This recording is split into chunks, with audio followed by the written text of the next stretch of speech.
I'd like you to welcome, for a masterclass, Stephen Sondheim.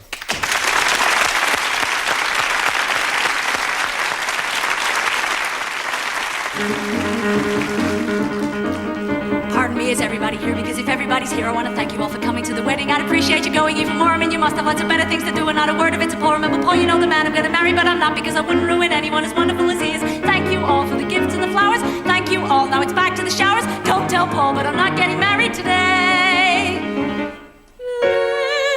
These days, tragedy of life, husband joined to wife, heart sinks down, it feels dead. Hold on 1 second. Let's get some color into the word dead there. Dead. Heart sinks down and feels dead. I mean, let's push it in. Because she's hearing you in her head, and what you're saying is, darling, it's worse than you think it's going to be. Much worse than you think it's going to be, okay? So you're emphasizing her insanity, so really push it at her, Very pure, but push it at her. Once more, do your little bit.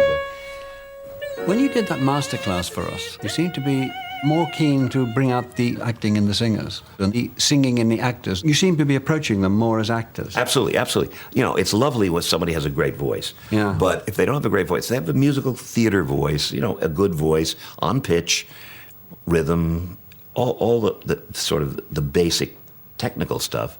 Then let's talk about nuance, and let's talk about why I chose this word. And, you know, because I sweat a lot over lyrics in order to give some kind of tone to what the so-called scene is. And you have to make an actor aware of that and then let them act within it.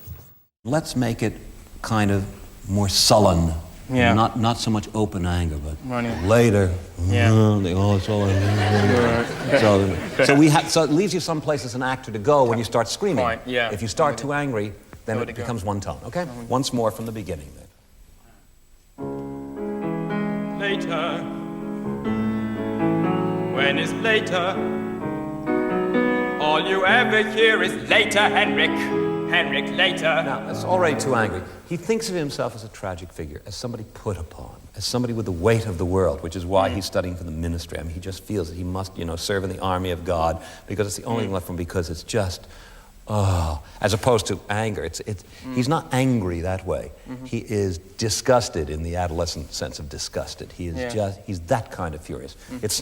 Don't be too feisty, because if he had enough strength to be feisty, he wouldn't be this kind of Henry. He's put upon, and he's just sorry that nobody feels sorry enough for him. Yes. So he's feeling sorry for himself, and letting his cello feel sorry for him. That's why he plays the cello as opposed to the flute, because it's a nice, mournful instrument. Originally, I had intended that each of the characters in the piece be associated with an instrument, and we were going to have everybody carrying an instrument around. It got very pretentious, and so we didn't. But the one that remained was this, because it's genuinely more. He's a mournful. This also takes place in Sweden, for those of you who didn't know that it does, and it has that kind of Scandinavian torpor. It's just endlessly gray, and that's what he is. All right, once more.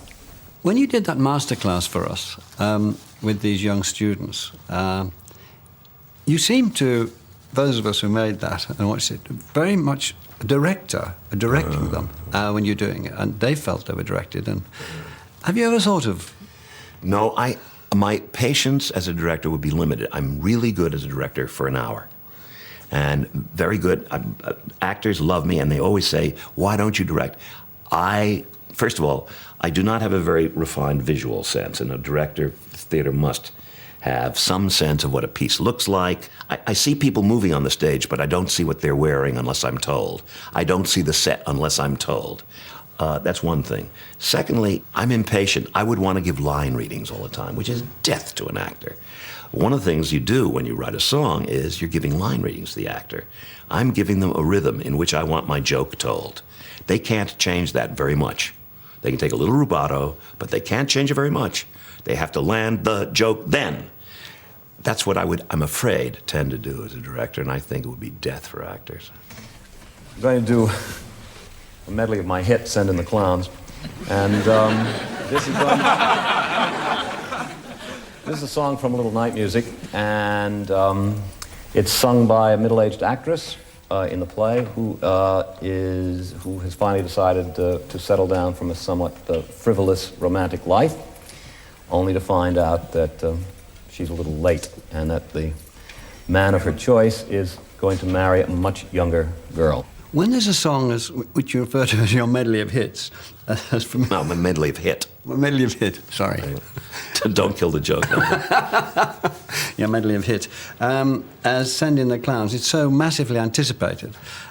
Does that sort of unbalance the show in some way? No, because first of all, it was written as a small song.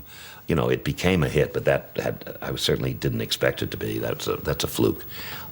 But it is now a song that people anticipate. Luckily, the scene has such poignance and humor to it that the song, instead of being an anticlimax, is a culmination of the scene.